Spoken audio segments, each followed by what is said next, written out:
Hi there. Real quick before we jump into the episode. If you enjoy this episode, or any of the other episodes, be sure to give us a follow or subscribe. It would also be great if you shared it with a friend, or better yet, left a review so others can know how awesome it is. Thanks so much. And now, the episode.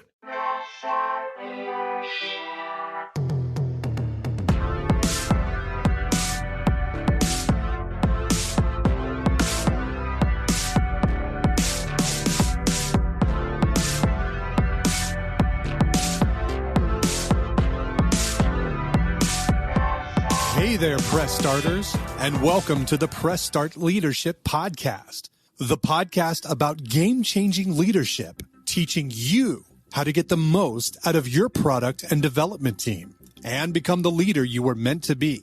Leadership coaching and training for the international game industry professional. Now, let me introduce you to your host, the man, the myth, the legend, Christopher Mifsud. Hey there, Press Starters, and welcome back to another special edition of the Press Start Leadership Podcast. On this week's episode, we're discussing Trimming the Triumph, Mastering Scope Reduction in Game Development.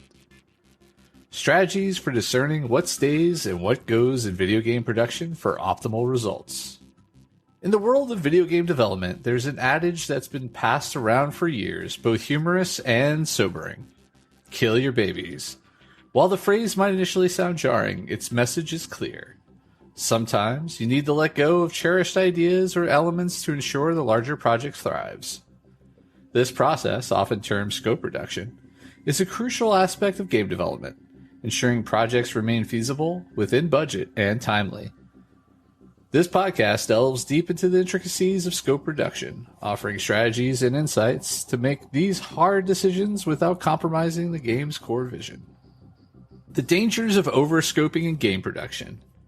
Before we dive into the nitty-gritty of reducing scope, it's important to understand the perils of overscoping. First off, budget overruns. Every additional feature or element requires resources, from design to testing. Overscoping can quickly escalate costs, potentially making the project financially unviable. Then there's delayed launches. A game that's forever in development risks becoming outdated or losing market relevance. Think about quality compromises. Stretching resources to accommodate every feature might mean each element doesn't get the attention it deserves, affecting the overall game quality. And team burnout. Continual crunch time and ever-expanding to-do lists can exhaust teams, leading to decreased morale and productivity. Embracing the philosophy of less is more. A streamlined game with a clear focus can often be more impactful than a sprawling one with multiple underdeveloped features. Consider iconic games like Flappy Bird or Tetris. Their simplicity is their strength.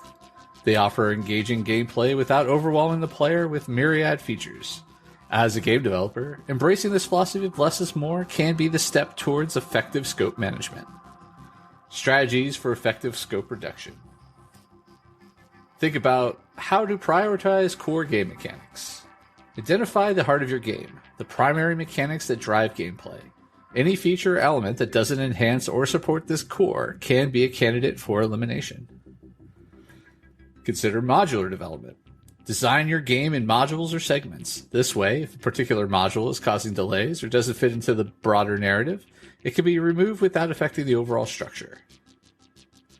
Always think about continuous playtesting. Regular playtesting can offer insights into which elements of the game are truly engaging and which feel superfluous. Feedback from real players can be invaluable in determining what to trim.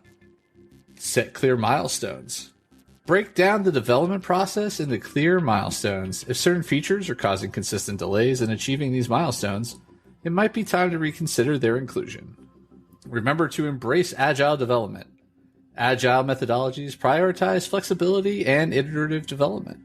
By adopting an agile approach, developers can regularly assess project scope and make necessary adjustments. Avoid feature creep at all costs. It's not uncommon for developers to continually think of just one more feature as the game progresses. While innovation is great, there's a need to avoid endless additions that bloat the game without substantial value addition. Handling the emotional aspect of scope reduction.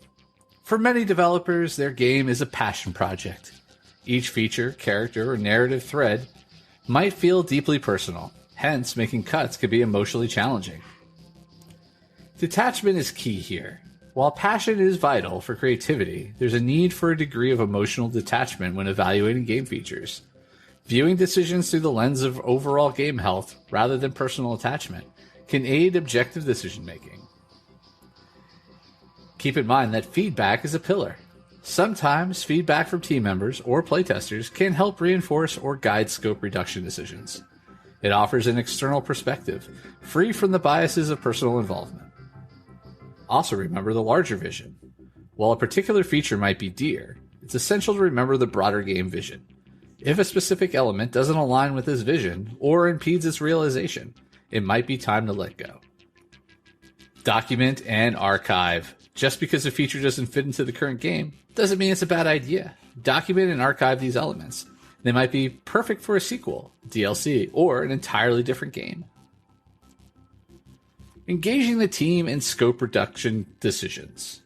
A game's development is a collaborative endeavor. Engaging the entire team in scope decisions can make the process smoother and more effective. Start by having open dialogues. Encourage team members to voice their opinions and concerns. They might offer insights that hadn't been previously considered. Always do departmental check-ins.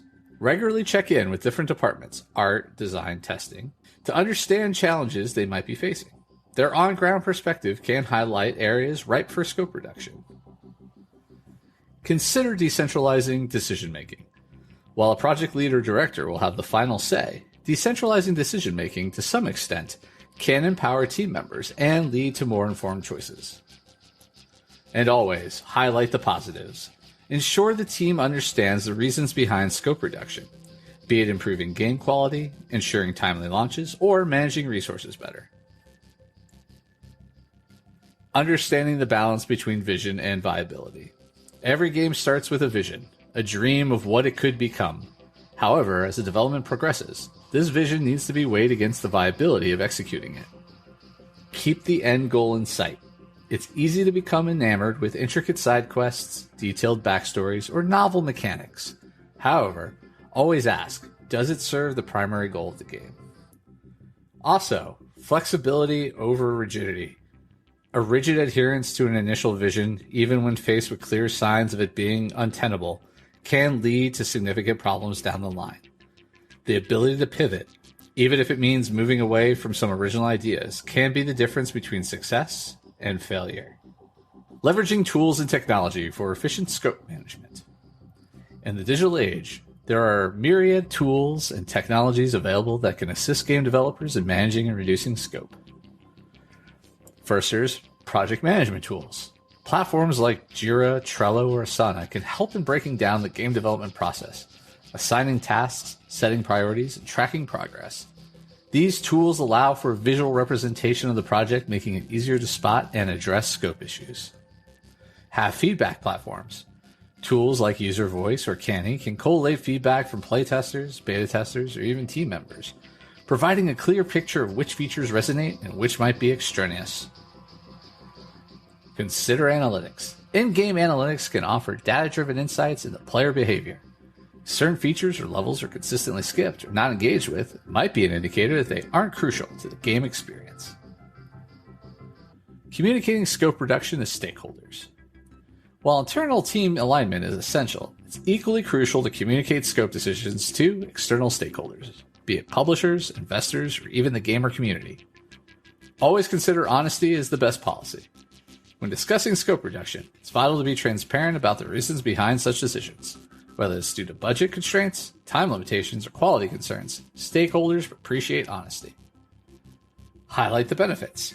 While the initial reaction might be disappointment, highlighting the benefits of scope reduction, more refined game experience, better optimization, quicker release times, can help in getting stakeholders on board.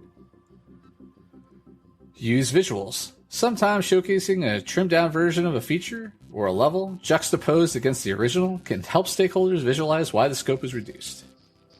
And always keep channels open. Regular updates and open channels for feedback ensure that stakeholders feel involved and valued, even if they may not agree with every decision.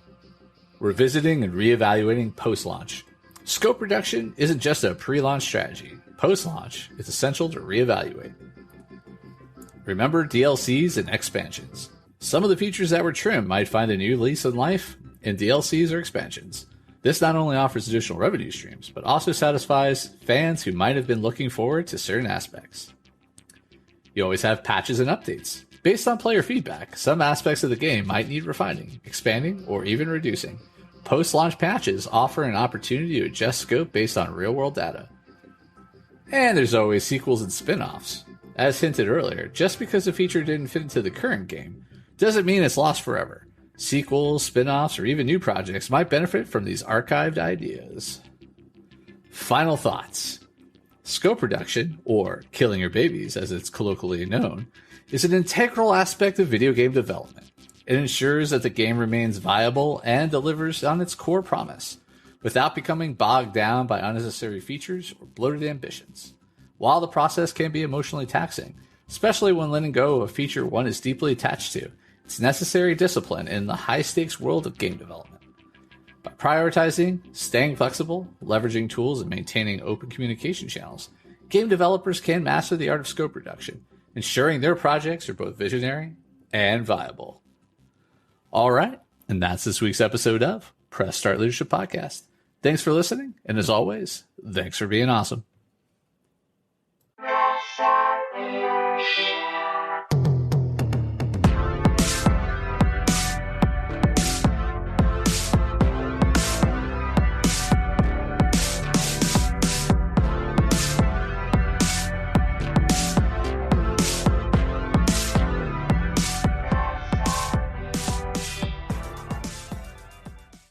Oh, hi there.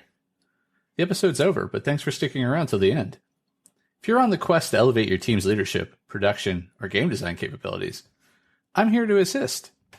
Leveraging extensive experience and a strategic approach, I offer personalized audits, bespoke workshops, and leadership retreat facilitation to drive your team toward excellence.